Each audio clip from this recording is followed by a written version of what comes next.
Ndoda kutaura panapa nenyaya first yaChippers. Chippers serious ndoda kutenda bro wangu nezvauri kuitira maghetto youths. Inini ndiri munhu wekuti kumaghetto youths kwega ndotozikanwa. Pana vaya vanotondikuza zvisingaite vachiti chibaba muri kumira nesu. But deep down ndinoziva kuti kune zvibaba zvezvibaba. Chippers promotion industry. Kutopinda kwangu muindustry nini Chippers ndiyaitondibatsira. Ndaitondishowa maropes. So Chippers ngaaremekedzwe.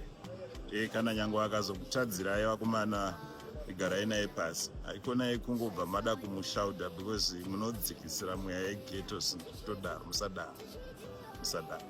And then also kona ngale mfana wangu chiri kwamutairo. Uri kurira kuma growth point mbana music yako chaiyo inonaka. Usatobozopavarairwa ipapo chinhu chinonyanya kunaka pauri more than anything else kona imusic.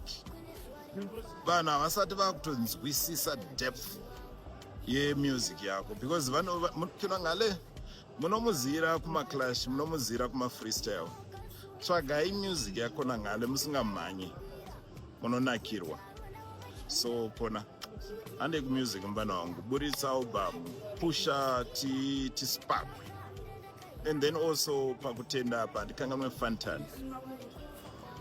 Fantan paakapinda mugomba handisandambona zvakadaro. Vapfana yes kana tiri paTikTok tiri paInstagram WhatsApp munogona kutaura zvamunoda ipapa muchatouya muchitondipopotera futi muzasi itai. But isusu tisite chiziva kwatiri kubva nana Fantan ava nana Chippers ava. Nyika yatinotorarama yakatosiyana neFacebook world yamuinayo panapa necomment section zvinhu zviri different. Mukaona vapfana vakaungana mugomba muya chimbambaira chiya chinenge chichitogona kutongoputika any minute. Kune vanhu vashoma munyika muno vanogona kunyatsokontrola chimbambaira ichocho zvekunyatsochikontrola kuti left kuti right. One of those people is Fantan. So Fantan ndoda kutenda even team redu rekuNash takapiwa basa naChippers. One of our artists was booked akapiwa mari yake yese yakakwana but takazoenda neclan rese kunosupporta movement. Ndoda kutenda Vigilance, Winky D. We had a very good time. Nash TV yanga yakabhukwa naWinky makazviona takapiwa mari yedu. Harris Entertainment, Blawayo, Harris Hotels, we love you. Thank you very much for everything that you are doing for my youths.